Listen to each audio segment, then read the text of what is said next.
En septembre 2022, en pleine procédure de divorce, mon ex-épouse a déposé une main courante.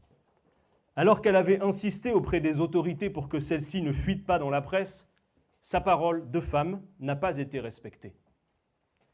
Cette gifle, datée d'1 an auparavant, je l'ai immédiatement regrettée, sans avoir attendu d'être mise en cause. Alors pourquoi l'aurais-je donc niée 1 an plus tard, une fois celle-ci rendue publique? J'ai donc pris la décision, seul et contre de nombreux avis, de ne pas me dérober, de reconnaître ma faute et de démissionner de ma fonction de coordinateur du mouvement de la France Insoumise pour ne pas mettre davantage en difficulté le mouvement. J'ai été sanctionné par mon groupe parlementaire qui m'a exclu plusieurs mois.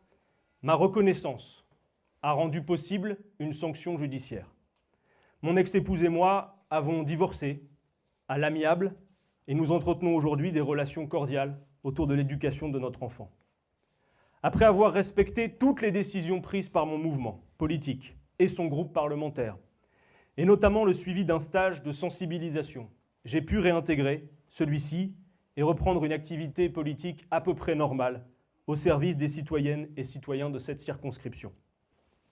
L'idée de justice réhabilitative, l'idée qu'un être humain n'est pas parfait et qu'on peut commettre des fautes et des erreurs dans son parcours de vie, qu'un individu ne peut pas être résumé à sa faute et que la reconnaître est un premier pas indispensable pour la réparation. J'ai compris, réfléchi, appris. J'ai déconstruit les mécanismes présents en bon nombre d'entre nous et qui devaient l'être. Je sais que j'ai déçu et que des mots utilisés pour ma défense ont pu choquer sur le moment. Je les regrette, je l'ai déjà dit.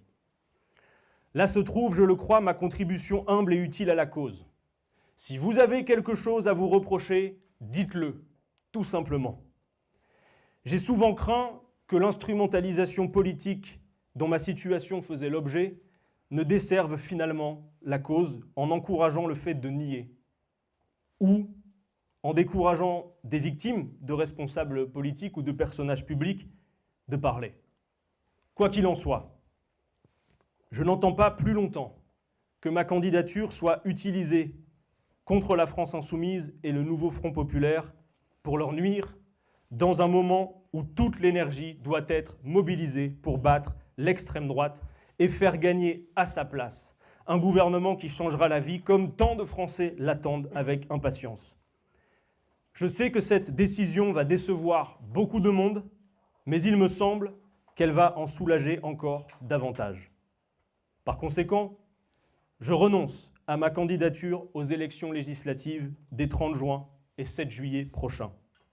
Du fond du cœur, je veux remercier toutes les militantes et tous les militants de la France Insoumise, ainsi que son coordinateur national, Manuel Bompard, et tout particulièrement ceux qui constituent ici mon équipe depuis des années. Ma suppléante, Lawaria Hadouche, ainsi que tous les ex-membres de mon cabinet.